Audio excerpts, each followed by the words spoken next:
The cold awakening. The ship floated in the endless dark. Around it, stars burned like silent watchers. No sound carried in space, but inside the steel walls of the research vessel, the hum of machines was the only heartbeat.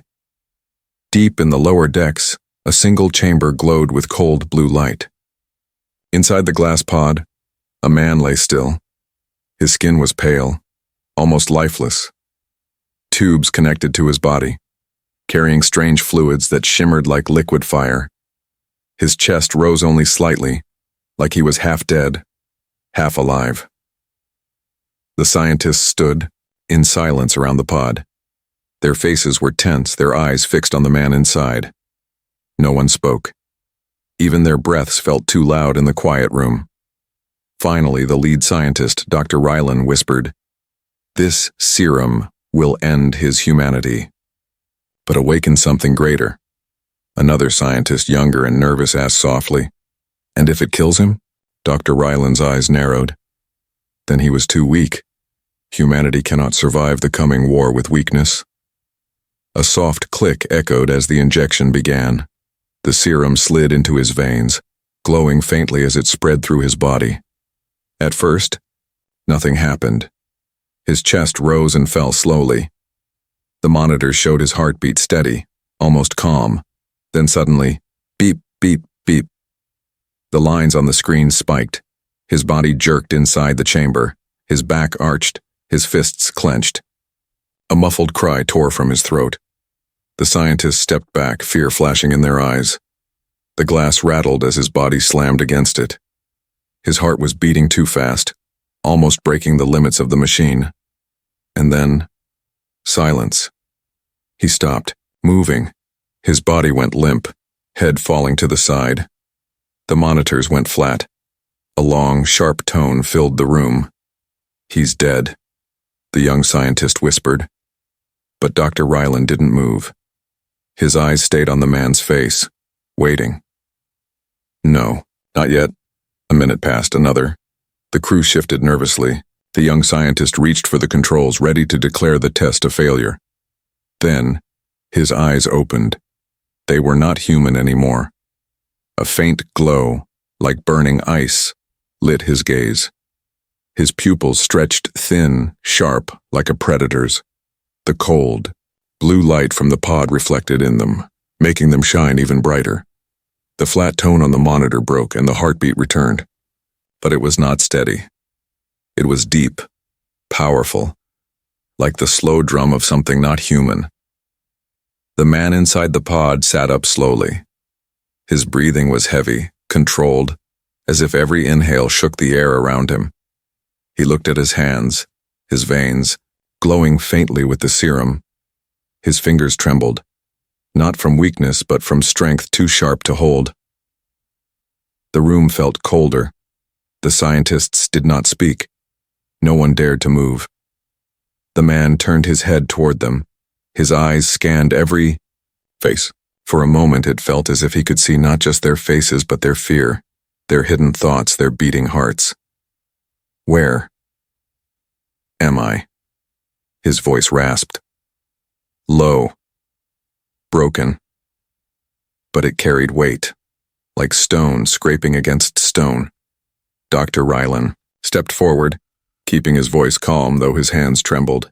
"You are aboard the vessel Erebos. You volunteered for the serum trial. Do you remember?" The man blinked. He tried to think, but his memories were fragments, faces without names, places without meaning.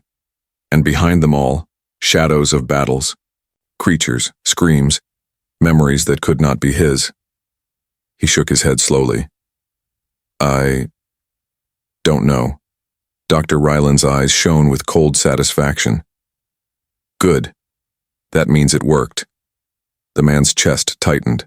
Something inside him stirred, like an echo of hunger. He touched the glass wall of the pod. His hand left a faint mark of frost. The scientists exchanged worried glances. Suddenly, alarms blared. Warning. Containment breach detected. Red lights flashed across the room. The pod doors hissed open, releasing a wave of cold air that spread like fog. The man stepped out, his bare feet touching the metal floor. His movements were slow but powerful, like a predator learning to walk again. His glowing eyes swept across the scientists, and they instinctively backed away. He was no longer one of them. He was something new. But inside, a small voice still whispered, his humanity, struggling to hold on. He clutched his head, gasping as alien instincts clashed with human thoughts. Images of stars, strange creatures, and endless hunger burned in his mind. The young scientist whispered, "Dr. Rylan, what have we done?" Dr. Rylan did not answer. He only watched, a shadow of pride mixed with fear in his expression. The man stood tall now, his breath steady, his gaze sharp. He could feel the change running through his blood. His humanity was slipping away piece by piece. Yet along with it came something powerful, something dangerous. For the first time in the galaxy's history, the Predator was awake again, and humanity had no idea what they had just unleashed. Memories that are not his. The man sat on the cold floor, breathing slowly. His chest rose and fell, but each breath felt heavier than the last. Around him, the scientists whispered, writing notes, pointing at his skin where the veins still glowed faintly from the serum. He touched his face with trembling fingers. The skin felt the same, but the reflection staring back from the polished metal wall did not. His eyes burned with that strange glow. It was not just light, it was hunger. It was danger. "Tell me your name," Dr. Rylan said calmly, though everyone in the room could feel the weight of fear pressing on their shoulders. The man tried to speak. A name hovered at the edge of his mind. It was there, then gone, like smoke in the wind. I don't know." His voice cracked, broken by confusion. The young scientist leaned closer to Dr. Rylan. "He doesn't remember. The serum is rewriting him." But the man's head jerked up sharply. Images flashed in his mind. He wasn't standing in the room anymore. He wasn't even himself. He was running across red sand beneath two suns. The air burned his lungs, but he did not feel weak. Claws stretched from his hands. A beast larger than a ship screamed in front of him, and he leapt, tearing into its throat with inhuman strength. Blood rained across the sand, his heart raced, and then it was gone. The man gasped, clutching his head, his body shook. He had never seen that world before. He had never fought that beast. Yet he remembered it as if he lived it. "What's happening? To me?" His voice echoed through the chamber. Dr. Rylan's eyes narrowed. "The serum carried not only DNA, but memory. You are seeing through the mind of the predator species." The man's skin prickled.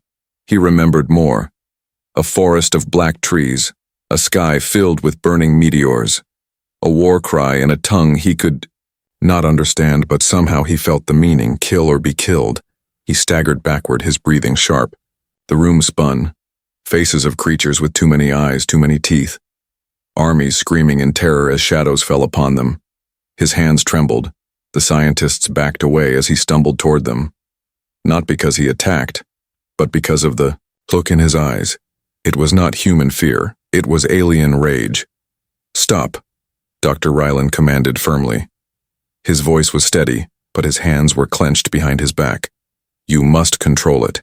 If you cannot, you are useless to us." The man's teeth grit. "Control? These are not my memories. They don't belong to me." But even as he shouted, part of him knew the truth. They did belong to him now. Each vision felt carved into his bones, written into his blood. He looked at his hands again. For a moment he saw claws, not illusions, memories pressing against reality. His humanity felt thinner with each breath. The young scientist whispered to the others, "He's changing faster than expected. The serum is rewriting his brain. Soon, there may be nothing left of him." The man heard it. His glowing eyes snapped toward the voice. Everyone froze. He didn't move, but the silence carried a promise of danger. "I heard you," he said softly. His voice carried more weight now, less human tone. "Do you think I am already gone? That I am nothing but your experiment?" No one answered. The air was too heavy. Suddenly he collapsed to his knees, gripping his skull. The visions came stronger this time. He saw battles across 1,000 worlds. He felt the hunger of a predator species that had no mercy, no pity. They hunted not for food, but for dominance, for survival, for the joy of the kill. And with each vision, he understood them more. Their instincts were shaping him. Their voice whispered inside his mind. "You are one of us now." He slammed his fist into the metal floor. The ground cracked under the force. The scientists jumped back in fear. He did not even realize how strong he had become. "I am human," he roared. His voice shook the walls. For a moment it sounded almost true. But then he looked at the reflection again. Those glowing eyes, that trembling strength. The alien memories, crawling inside his mind like fire, and he was not sure anymore. Dr. Ryland stepped closer, careful but bold. "Listen to me. Those memories are a gift. They make you stronger. They make you something greater than human. You are our weapon now." The man's face twisted. "A weapon?" His voice dropped low, dangerous. "You don't understand what you have unleashed." The visions surged again. He saw fleets burning. He saw predators moving in packs, tearing apart civilizations. And he felt something darker, the echo of their hunger. It wasn't just violence. It was pleasure. He looked at the scientists again, their hearts racing, their fear heavy in the air. Part of him wanted to protect them. Another part wanted to hunt them. Two voices fought inside his mind. One said, "I am human." The other whispered, "No. You are predator." The room grew colder, the lights flickered, even the ship seemed to tremble, as if it could feel the presence of what he was becoming. Finally he raised his head. His glowing eyes burned with fury, but also confusion. "If these memories are mine now, then whose life am I living?" No one had an answer. The silence felt like a grave, and deep inside his chest, the last pieces of his humanity began to slip away. The hunger. The man sat alone in the isolation chamber. The walls around him were smooth metal, the ceiling low, the air heavy. He had not spoken in hours. His body looked calm, but inside, something new stirred, a need that was not hunger for food, nor thirst for water. It was something deeper, something darker. He had eaten the rations they gave him, dried meat, bread, protein cubes, but nothing filled him. The food felt like ash on his tongue, empty, lifeless. His stomach still twisted, his veins still burned with fire. He pressed his hand against his chest. His heartbeat was slow, too heavy, like a war drum echoing inside him. Every beat whispered, "Feed, feed." At first, he thought it was in his mind, a trick, a leftover memory from the alien visions. But the longer he sat, the stronger it became.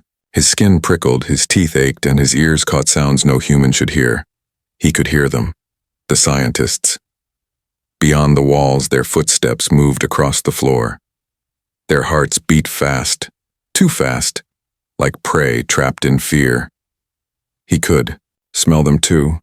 The faint iron of blood, the warmth of skin, the rush of adrenaline in their veins. He closed his eyes, breathing hard. "No, I am human. I am human." But the hunger only laughed at him. The door opened with a hiss. A guard stepped inside, holding a tray with more food. His armor clinked softly, but to the man's ears it was loud, sharp, unbearable. The smell of the guard hit him instantly. Sweat, nerves, life. The guard placed the tray down and turned to leave. "Wait." The man's voice was low, almost a growl. The guard froze. His hand tightened around his weapon. "What is it?" The man's glowing eyes lifted. They were sharp, piercing, not human. "Stay." The guard shook his head nervously. "Orders are clear, no contact, eat and rest." But the man's hunger was stronger now. The sound of the guard's pulse echoed in his ears like a drumbeat. He could hear the rush of blood moving faster, the rhythm of fear. For a moment he almost lunged. His muscles tensed, his fingers curled into claws. He could already taste the warmth of blood in his mouth. But he stopped. His whole body shook as he forced himself back against the wall. He slammed his head against the cold metal, trying to push the hunger away. "Go," he growled. "Leave now." The guard hesitated, fear on his face. Then he left quickly, the door sealing shut behind him. The man collapsed to his knees, sweat dripping down his face.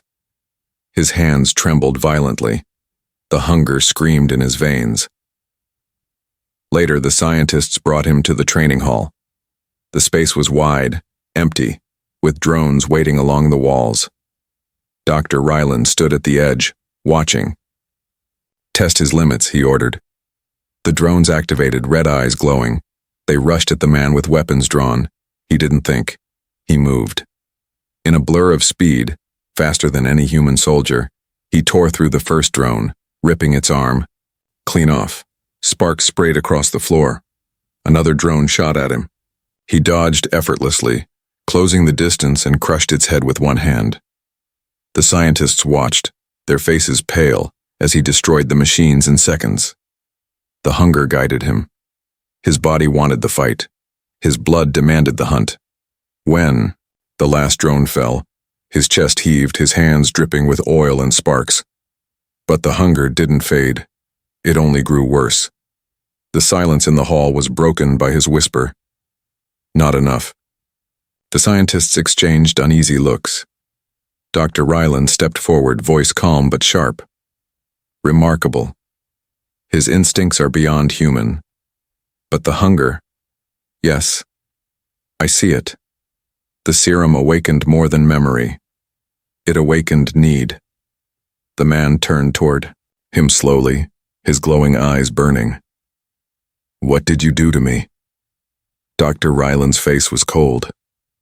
"We made you into what humanity needs, a predator stronger than any enemy. The hunger you feel, it is not a curse, it is power."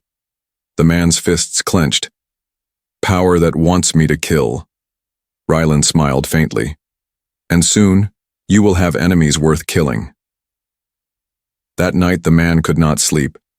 Every sound in the ship fed the hunger. Every heartbeat around him was a call. He could sense them through the walls, fragile, weak, so easy to tear apart. He pressed his hands against his head. "I will not. I am still human. I will not." But deep inside, another voice whispered, "Why fight it? This is who you are now. This is what you were born to be." His eyes burned brighter in the dark, his teeth sharpened against his will. The hunger was no longer a whisper. It was becoming his truth. And he feared that the next time the door opened, he would not be able to stop himself. The first kill the night was quiet, too quiet. The ship drifted through the darkness of space, its engines humming softly, its lights dimmed. Most of the crew had gone to rest, but the man could not sleep. He sat in his chamber, his body trembling with the hunger that refused to leave him. Every sound carried to his ears. A footstep, a door sliding shut, the heartbeat of the guard posted outside. His senses were sharper than ever, each detail burning into his mind. He pressed his fists against his knees, whispering to himself, "Control it. Stay human. Stay human." But then the alarm blared. Warning. Hull breach detected. Unauthorized boarding. Red lights flashed through the corridor. The guard outside shouted into his comm, panic in his voice. The ship shook as magnetic clamps latched onto the hull. A deep metallic thud echoed. Pirates. The door to the man's chamber flew open. Soldiers rushed past with rifles ready. "Yo." Guard yelled, "Stay inside," before joining them. But the man could already smell the newcomers. They reeked of sweat, fuel, and blood. Their boots pounded against the floor as they stormed the halls. The hunger inside him roared. He stepped out. The first shots rang through the ship. Pirates shouted as they exchanged fire with the crew. Sparks burst from the walls, smoke filling the air. The man moved through the chaos slowly, his eyes glowing in the red light of the alarms. He didn't grab a weapon. He didn't need one. At the far end of the hall, a pirate turned and spotted him. The pirate raised his rifle, but before he could fire, the man was already there. In a blur, he crossed the distance and slammed the pirate against the wall. The rifle clattered to the floor. The man's hand wrapped around the pirate's throat. He felt the pulse, the warmth, the life. The hunger screamed, "Feed!" The pirate clawed at his grip, choking, eyes wide with terror. The man's teeth clenched as he fought the urge. His human mind begged him to stop, but his body moved on its own. His fingers tightened. Bones cracked. The pirate went limp. For a moment, silence. The man looked down at the body, his breath heavy, his hands shaking. He had killed before his mind even understood what he was doing. And the hunger was satisfied. For the first time, he felt calm, but it didn't last. More pirates appeared, shouting when they saw the body. They opened fire. Bullets tore through the air. The man moved faster than sight. He ducked, twisted, and charged forward. His claws, real claws now, sharp and black, slashed across one pirate's chest. Blood sprayed across the corridor. Another tried to run, but the man leapt on him, crushing him against the floor with a strength that shattered bone. The crew, watching from behind cover, froze in shock. The scientists stared at the monitors, their faces pale. "He's not fighting like a man," one whispered. "No," Dr. Ryland said softly. "He's hunting." The battle spread across the ship.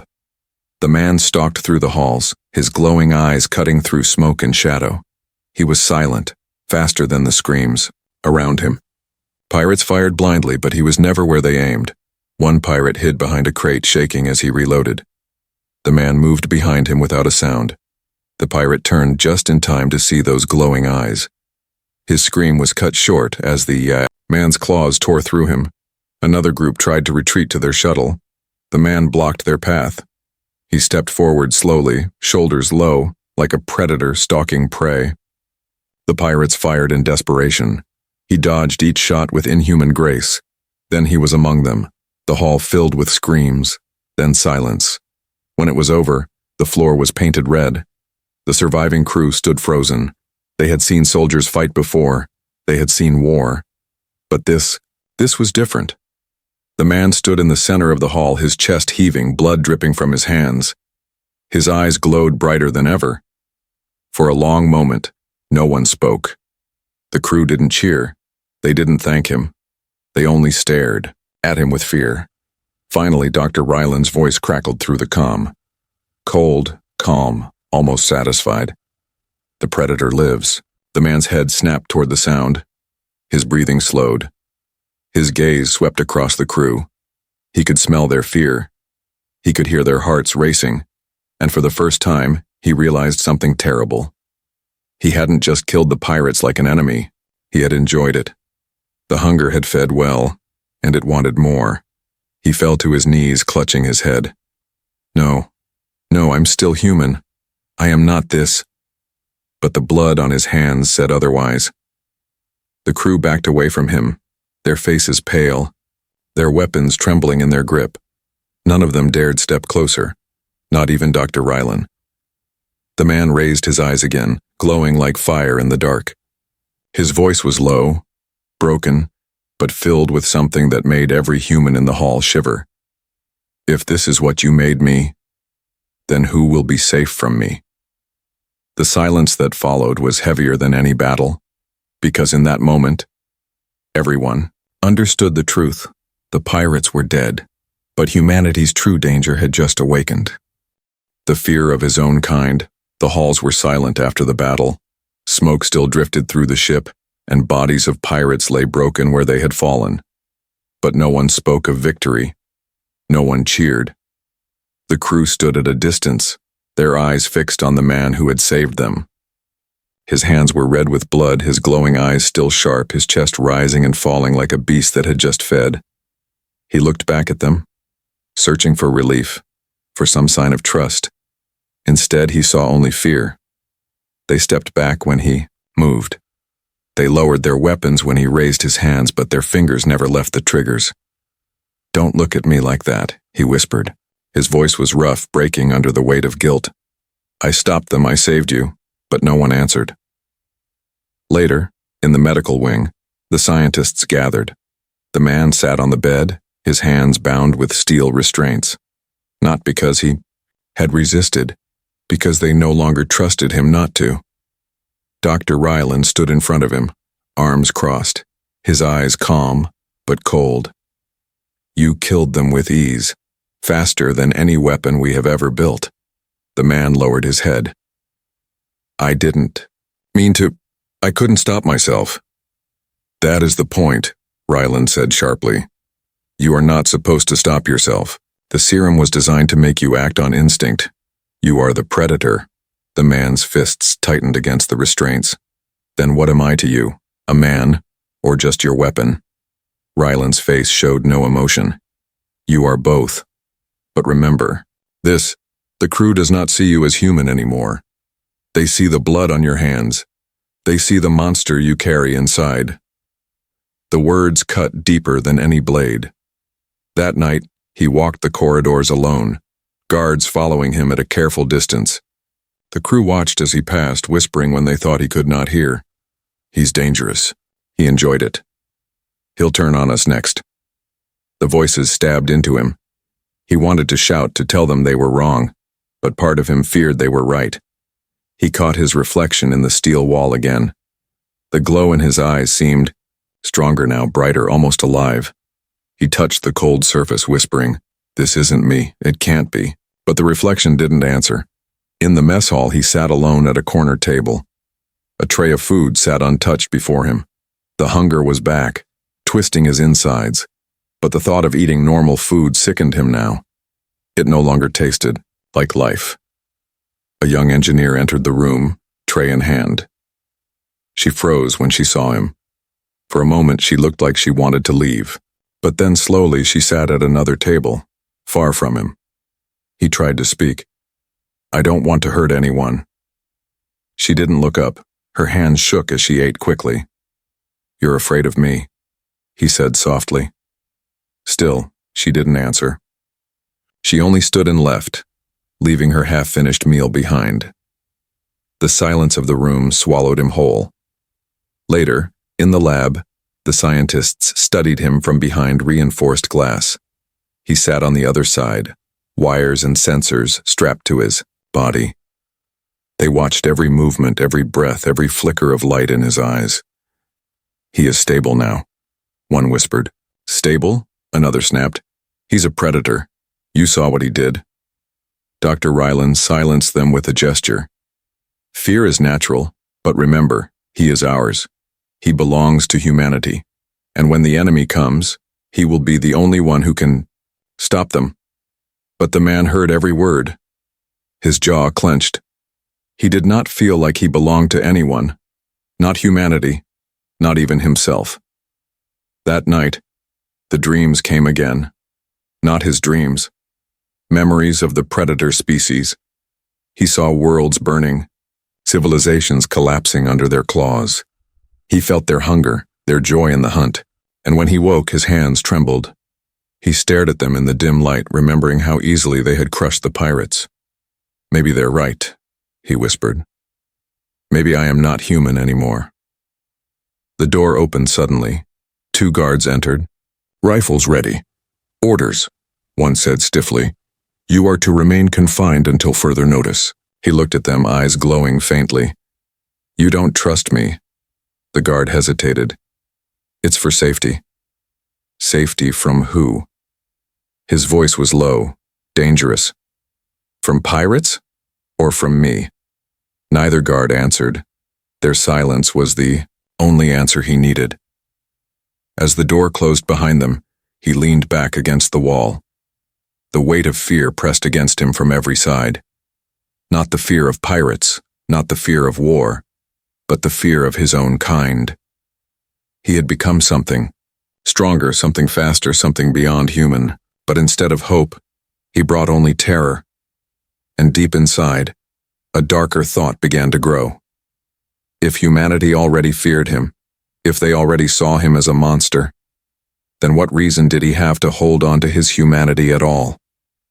The hunger stirred, again, and this time it whispered not of enemies but of everyone around him. The enemy in the dark. The ship had been silent for days. No pirates, no attacks, only the endless dark of space. Yet the crew could not rest.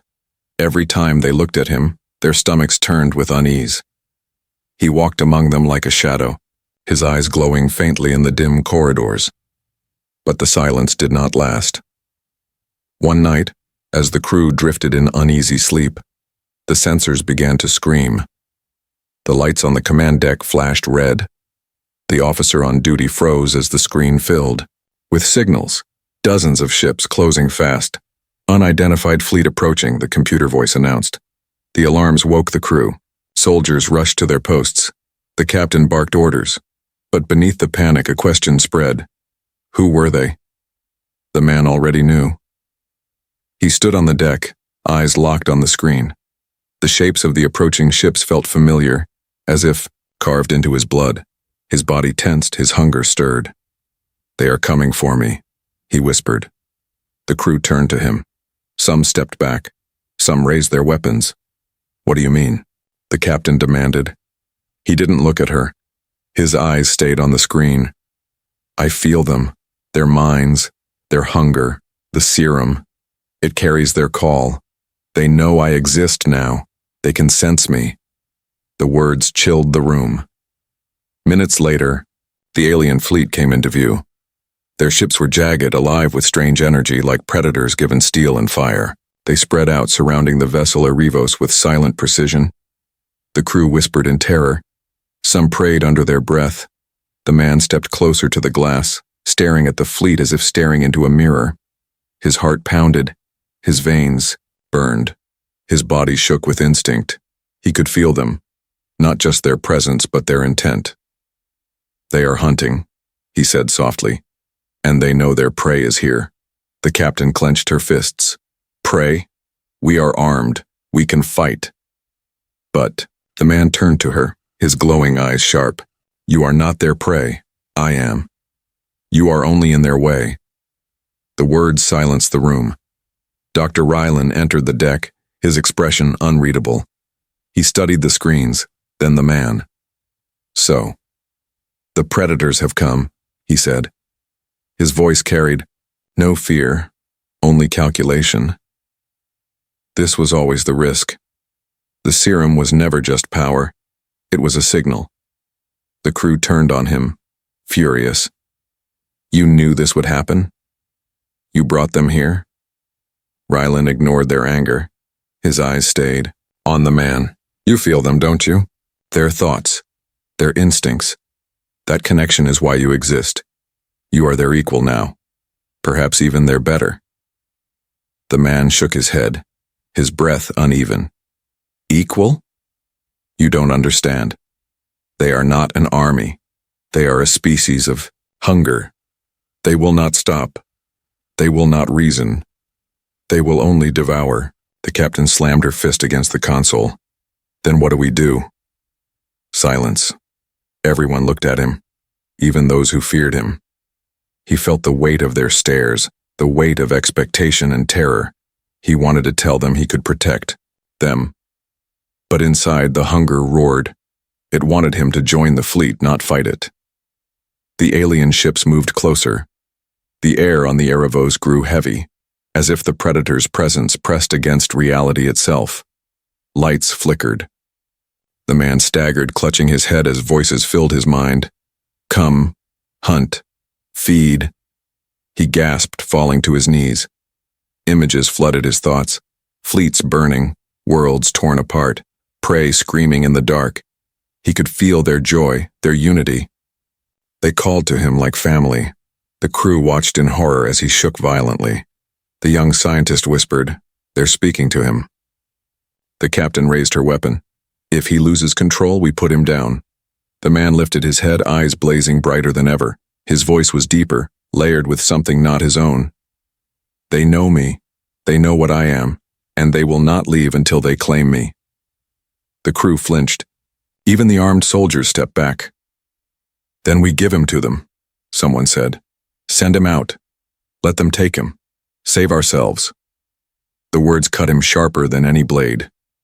He stared at them, betrayal burning in his chest. They were ready to abandon him, the man who had saved them, but another voice in his head whispered, "Why fight for them? They fear you. They hate you. You are not theirs. You are ours." He pressed his hands to his skull, growling in pain. "No. I am human. I am still human." Dr. Ryland's voice broke through the noise, cold, steady. "No. You are more than human. And now you must choose. Will you fight them or join them?" The alien fleet fired warning shots, beams of energy slicing the space around the Erebos. The ship shook violently. Crew members fell to the floor. Panic filled the air. The man stood slowly, his body trembling, his eyes glowing like twin fires. His voice was low. "Dangerous. If I fight them, I may lose what little humanity I have left." He turned his gaze to the captain, to the scientists, to every terrified face watching him. "But if I don't?" He looked back at the Predator fleet. His expression hardened. "Then humanity is already dead." The room fell silent. The man's shadow stretched long in the red light of the alarms. His breath was heavy, his stance low, his hands trembling, not with fear, but with the beginning of something darker. The Predator was awakening, and the galaxy was about to learn what it truly meant to be hunted. The Predator awakens. The Predator fleet closed in, their ships circling the Erebos like wolves around wounded prey. The hull groaned under the pressure of their weapons locking on target. Every crew member felt the weight of death pressing down. Inside the command deck, silence ruled. No one dared breathe too loud. All eyes were fixed on him. The man stood at the center, his chest rising and falling like a storm ready to break. His glowing eyes pierced the red alarm lights. His shadow stretched long across the floor, and in that shadow the crew saw not a man but something else, something alien. "They will not leave," he said quietly. His voice was steady now, almost calm. "They came for me, for what I am." The captain's voice shook. "Then go to them. If that saves the ship, then enough." His roar silenced her, silenced everyone. The sound was not human. It rattled the steel walls. He turned toward the viewing glass, watching the enemy ship circle. His mind throbbed with their voices. "Come to us. You are ours. Join the hunt." He could feel their hunger pulling at his soul, and with it came his own hunger, roaring louder than ever before, but another voice pushed back inside him.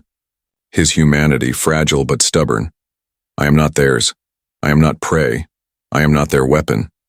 I choose who I am." The conflict tore through him like fire and ice.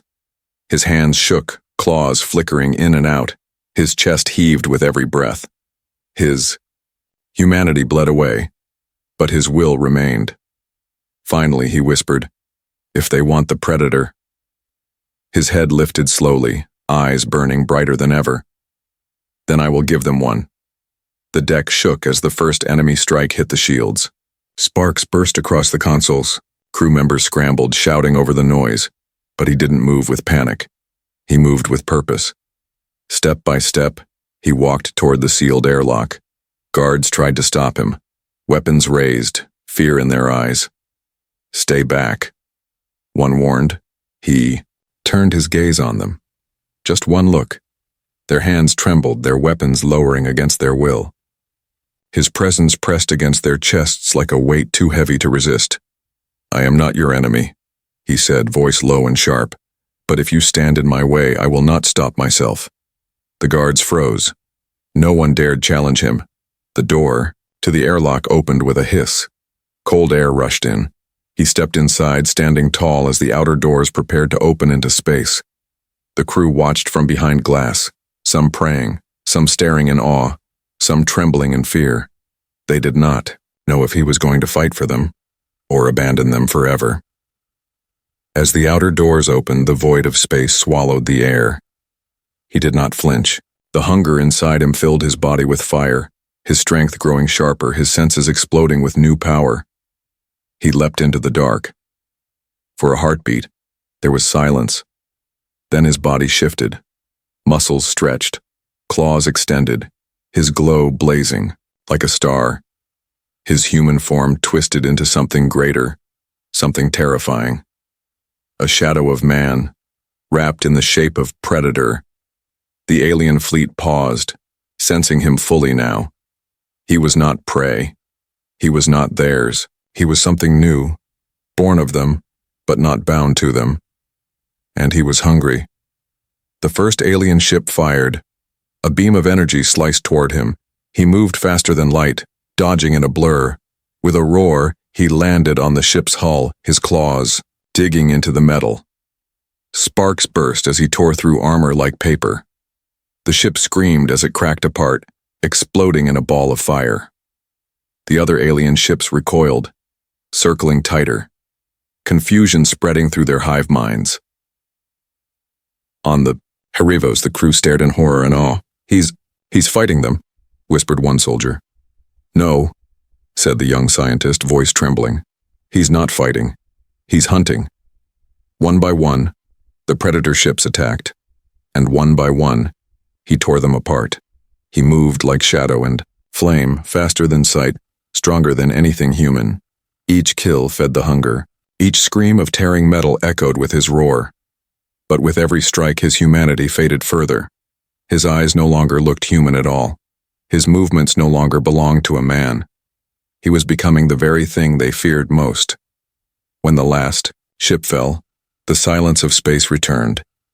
Broken hulls drifted, burning in the void. The Erebos floated among them, shields failing, crew frozen in disbelief. Then, out of the wreckage, he returned. His body landed on the hull of the ship with a heavy thud. For a moment he crouched there, glowing eyes staring down at the crew through the glass. The crew stared back, not cheering, not celebrating. Their faces were pale, their eyes wide.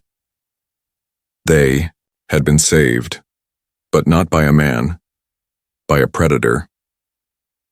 He stood tall, raising his head toward the stars. His voice carried through the comms, deep and sharp, a voice no longer human. They wanted the predator. Now the galaxy has one. Inside the command deck, no one moved. No one spoke. Because they all knew the truth. The fleet had been destroyed. The enemy was gone, but the real danger had only just begun.